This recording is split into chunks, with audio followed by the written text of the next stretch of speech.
Thank you guys for coming. Thank you so much for joining us for 10 West. We hope that this talk inspires you. I am Keneshia Raymond, Director of Entrepreneurship Success and Access to Capital. And Dr. Key, please introduce yourself. Well, hey everybody, that's my Southern greeting. I am coming from the city of Atlanta in the great state of Georgia. I am very fortunate to lead an incredible company, the Village Market, and also a nonprofit, Our Village United. And so for the last 8 years with Village Market and 3 years for Our Village United, we've been able to gather thousands of entrepreneurs from across the country. And in the city of Atlanta, we've facilitated $8.3 million in direct sales to Black businesses in the city. So alongside economic development in our very disruptive way, we've been able to be a leader in this industry. And thanks to my friend Andre, wherever he is, Growth Partners. Wave your hand, Andre. Y'all have to clap for him. I'm really excited to be here today. So thank you, Liz. Thank you, Keneshia, for the invitation. Thank you so much for coming. So you have disrupted the space. We want to learn all about the Village Market and how that started. The idea of the Village Market happened before. I think we always have to go back. There's always a life before you became a founder. I spent 13 years in the education sector, 9 of those as a high school English teacher, 5 or 6 of those as a education research and evaluation specialist for the Georgia Department of Education. I spent a lot of time looking at numbers, a lot of time following data, doing both qualitative and quantitative sets on why certain school districts did perform better than others. And there was one linkage through my research. Poverty was an indicator of success. And so what I learned from that is not just because people are not economically doing well that the kids can't learn, the opportunities aren't there for them to be able to be fully supported. And so this idea of not leaving education, but doing education differently and getting more into the entrepreneur space, because my research also landed me at building businesses. Entrepreneurs have a way to get out of poverty and to create generational wealth. And so 2016, I went full-fledged in building the Village Market, and I had a vision that I would support thousands of entrepreneurs starting in the city of Atlanta to be able to build generational wealth in this lifetime so we can close the wealth gap. And so we've been able to do good work, but everything started from research. I'm a data girl. Everything started there. I always follow the numbers, I always follow the money, and if there's a way to get out of poverty in this lifetime, that is my goal. I want entrepreneurs and founders to be economically liberated, because I think with the right founder, that really empowers a community. That's amazing. I love the work you're doing. I love how you built out the Village Market, especially on data. When we're talking about data, now we go back into, you started in 16, COVID happened in 2020. What was that like for you guys, and how did you make it through? So who was a founder who had a company during the pandemic or right before the pandemic? Who still has the company now? Congratulations to all of us. Because if your experience was like mine, that was one of the most uncertain moments in my life. Entrepreneur itself is quite uncertain. Every day you can have your best day and your worst day in the email thread. But with the pandemic, I had no idea what it would mean post-pandemic for the Village Market. Our work is very much in-person relationships with founders, meaning we're deeply vested in the community. We meet with founders one-to-one, and then we would build these beautiful marketplaces, nighttime marketplaces in the city. So my business model shuttered, and I had a choice to make. And founders, you all know about choices and pivoting. I could either close, and when I close, that represents thousands of businesses that wouldn't have the village to pour into them any longer, or I would pivot my model. I'm a former athlete. There's power in a pivot. That means you change the course of direction to get to the basket. And so during the pandemic, I took at least 3 months to clear my mind, to build my vision of how I wanted the village to still be a place of economic empowerment for Black entrepreneurs. And so I created everything that we're doing in person virtually. I hated it. I was like, how are we gonna build a community with people that you can't hug? But then we started to do virtual hugs. And we began to do small groups, just like we did in person in Atlanta. And so I knew that we had to continue the work. So during the pandemic, when the world was closing, I made sure that I raised money with the Village Market to be able to give small grants to entrepreneurs to support them through the next 3 to 4 months, because none of us knew how long the pandemic would last. And so we were able to support, at least in the city of Atlanta, about 102 entrepreneurs with $10,000 grants so they can have some cash flow so they can stay open. And then I had this crazy vision of opening a retail store. Now, the vision of the retail store, the reason why I was crazy is because everything was closed, well, partially closed in Atlanta. Y'all probably saw us on the news. But I had a vision of when the world opened back up, I really wanted entrepreneurs to have a space, those in the product industry, to have a retail store that they can actually build and prove their concept. So during the pandemic, I'm raising money. I'm building a retail store that was going to support at least 48 founders. And then I had the vision of building Our Village United, my nonprofit. And my first endeavor there was to build a program called Elevate. I wanted to make sure in the pandemic, post-pandemic, that we were supporting entrepreneurs to elevate. And I targeted 100 businesses. So during the pandemic, after my 3 months of hiking, going on long walks, taking care of myself, I was building my vision for the village to be larger than where it was before the pandemic. And so here we are today. We're now in 21 different markets. In the last 3 weeks, we deployed over $150,000 in grants. We are working at this time with 547 entrepreneurs across the country. And so that story for the founder, that things can happen that set you back. But I believe in taking a moment to pause, to choose who you want to be and how you want to show up in a space. And you can find yourself in 2023 doing things that you never imagined. Just love it. So working with these entrepreneurs and building out your vision, you didn't do it by yourself. And as you mentioned, village, it takes a village to raise children, to have a business, and to especially to build what you've built. How do you navigate partnerships and navigate working with partners in Atlanta? It was important for me, and that's a great question. It was important for me when I built out partners that I understood my own value first. So I didn't come to partners with a hand out asking for things. And I think founders, I want you all to lean in here. I went to partners and I explained the value of partnering with us, what it would do to the impact of their own corporations. And so I had a number of people coming to me with how they can partner with Village Market, how they can potentially partner with Our Village United. And I made sure, and I brought people on, like Andre, who consulted for us, and a number of other great people who leaned in deeply to the work. I came to them and saying, here are the things that we do well. From our research, these are the things that you do well. And for us to exist in this marriage, this is how our MOU should look. And then I had a value proposition at the end of that. And so, Keneshia, what I did was I made sure that I knew my worth. And for founders, you must know your worth. But you also must be humble enough to know that your worth can be greater if you work with the right people. I also made sure that our values were aligned. I'm very value and mission driven. If I didn't see pre-Village Market or pre-Our Village United that there was a true relationship in community, a true relationship to Black and brown founders, I asked them why now. And those are uncomfortable conversations, and I sat there with my legs crossed waiting for the answer.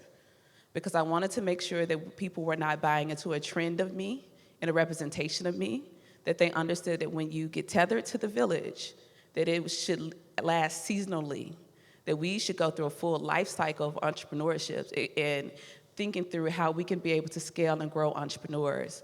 So I came with my value, I came with our marriage agreement, and then I also came with making sure that it wasn't something that they just wanted to do for Instagram, but it's something that they wanted to do meaningfully for community. That's powerful. And going off of that, you said knowing your worth. And I think as an entrepreneur, it takes a lot to understand what that means. Give maybe 1 or 2 tips, because I feel like that's a whole nother presentation on understanding and knowing your worth, especially when you're marrying it into another relationship. For value, how I evaluate worth, I think about impact. We do impactful work. We're a social enterprise. And so I know that if someone taps into the Village Market and we have thousands of businesses with us. Our mailing list is quite beautifully strong. Our social media presence is constantly growing. I know then that we have people power. And people power in relationships shifts all types of relationships. And I also had trust of community. That's a high value marker as you're building and wanting to scale. And so I lead with that. I know when a corporate partner comes to the table, I know thousands of businesses are coming with me. And I also know that their trust is in me, not that partner. So they trust me to make sure that I have done the research, that I've done my due diligence to understand what these partners should be doing. So for founders, to know your worth, what do you bring? What do you do consistently well? What are your values?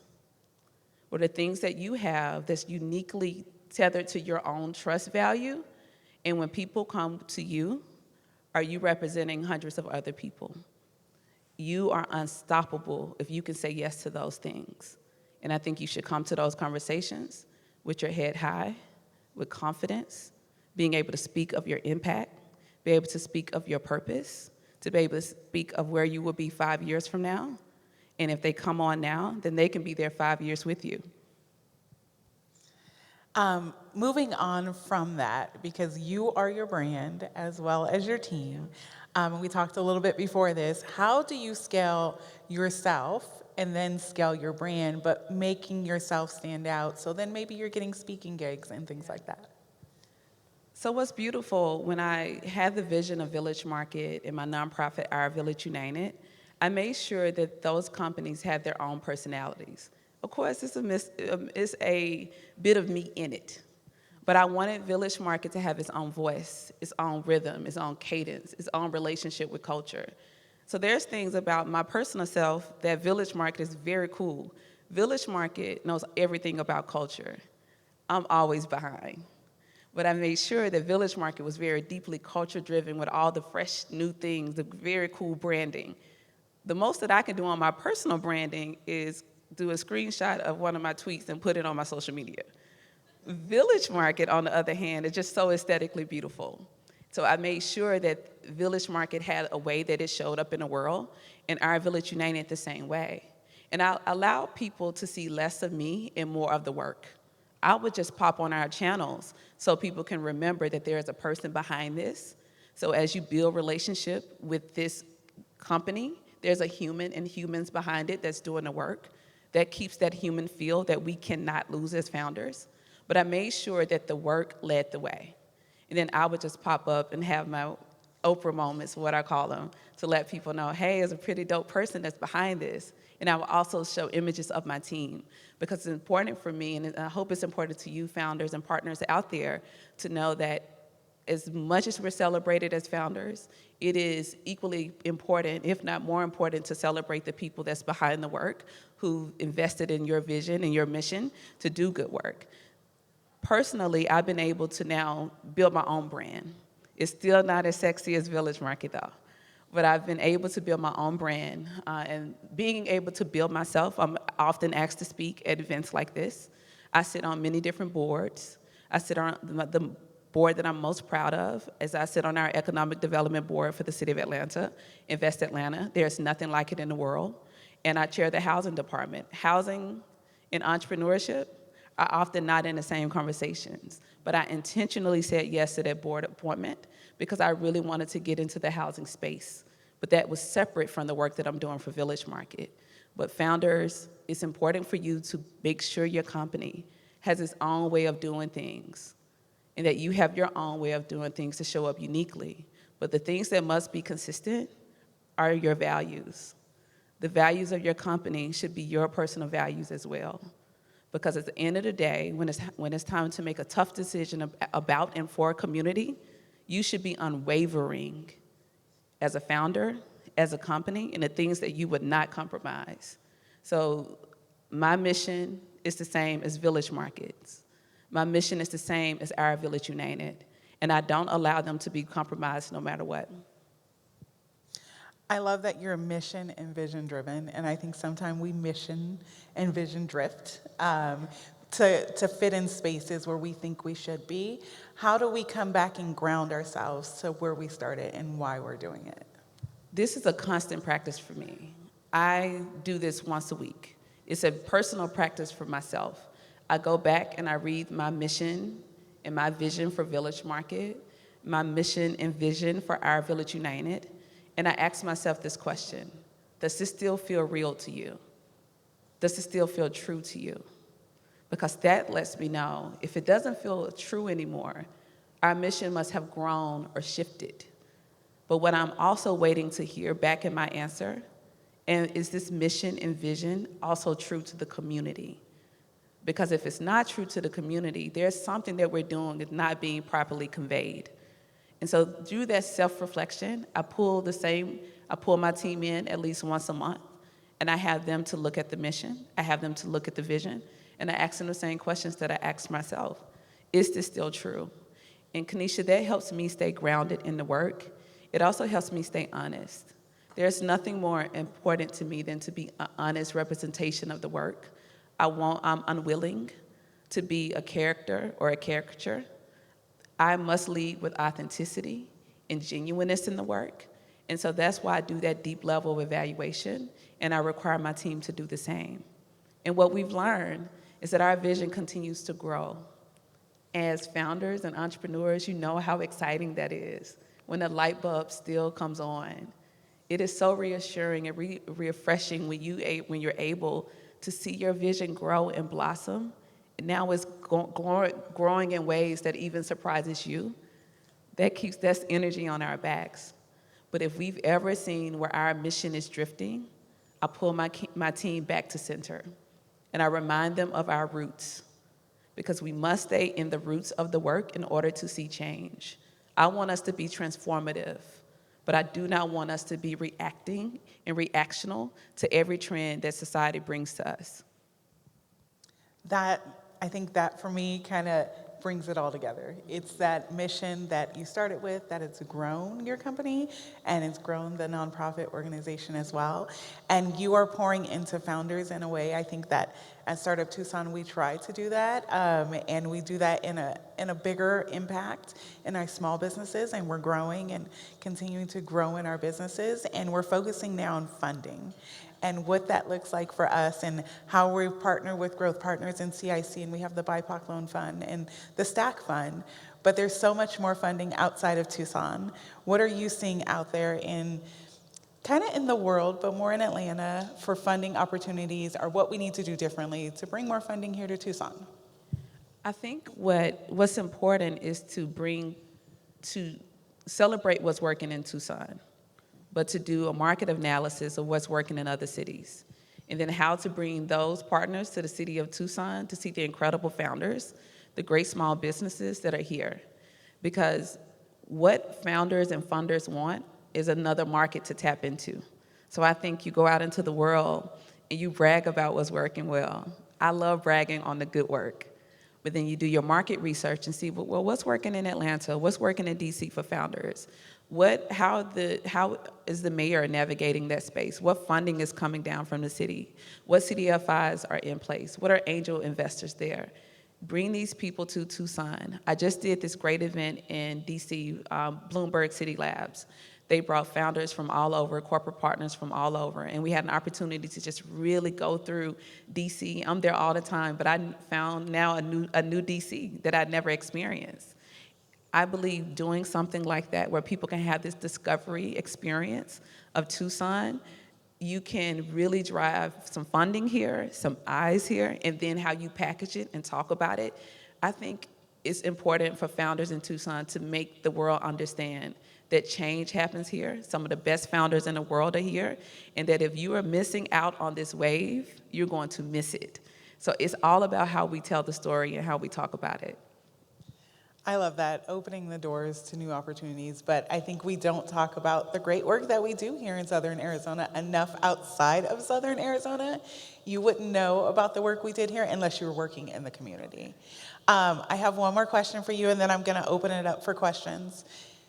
Let's talk about what funding looks like for you in the next year and how you plan to scale, or what's your vision for the next year for your business? It's a great question. What funding looks like for us, I'm going to have you all as witnesses. More funding, I hope.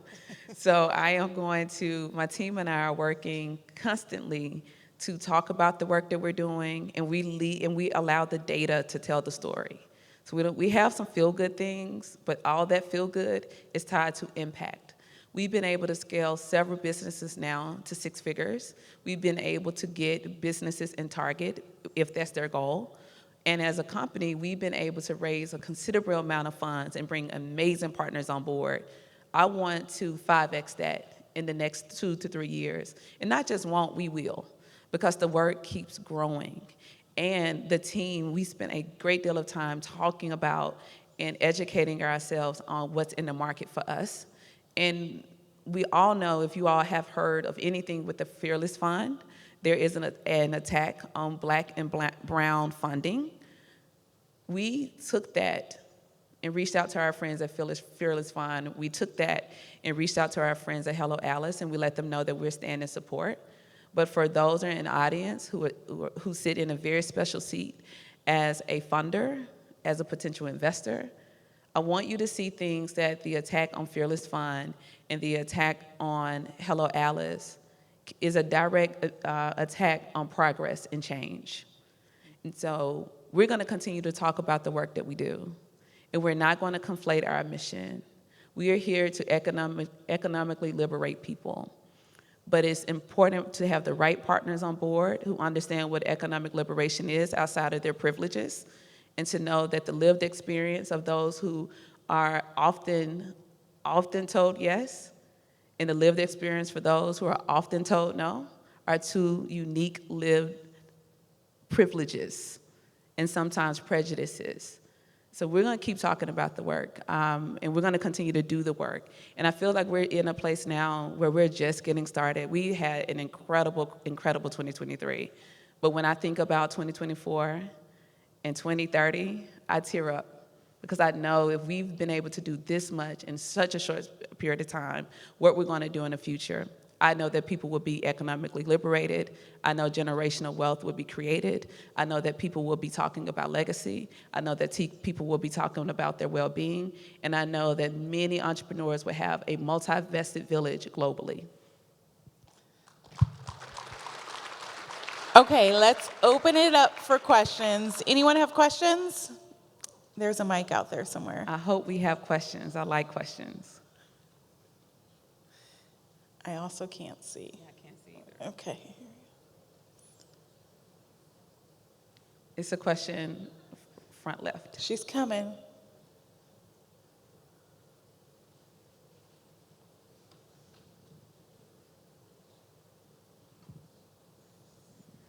Hi. Just recently you talked about scaling globally.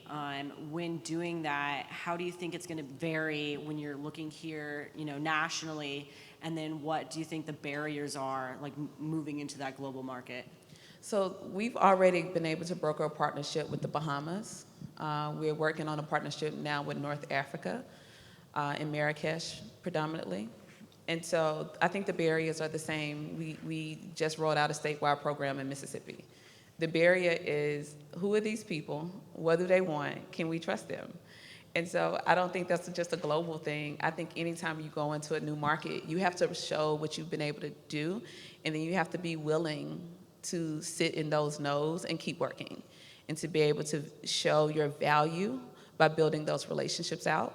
But yeah, I know that we will have some resistance in new markets. In the Bahamas, that was an easier partnership because we built so many relationships with businesses who would come to Atlanta. And so those businesses would then go back to the Bahamas and say, oh my gosh, I did this great program in Atlanta. And the same thing happened in Marrakesh. And so we are allowing the entrepreneurs to tell our stories in those new markets. And when I have an opportunity to speak, I got to speak in Kenya last summer. I spent a great time talking about what we do. And I also had video of entrepreneurs talking about what we do. And I researched the entrepreneur centers in Kenya, and I had a plan of this is how we can work together. I love barriers. Barriers make you go deeper. And I look at resistance as an opportunity to look at my own value as an organization and what we bring.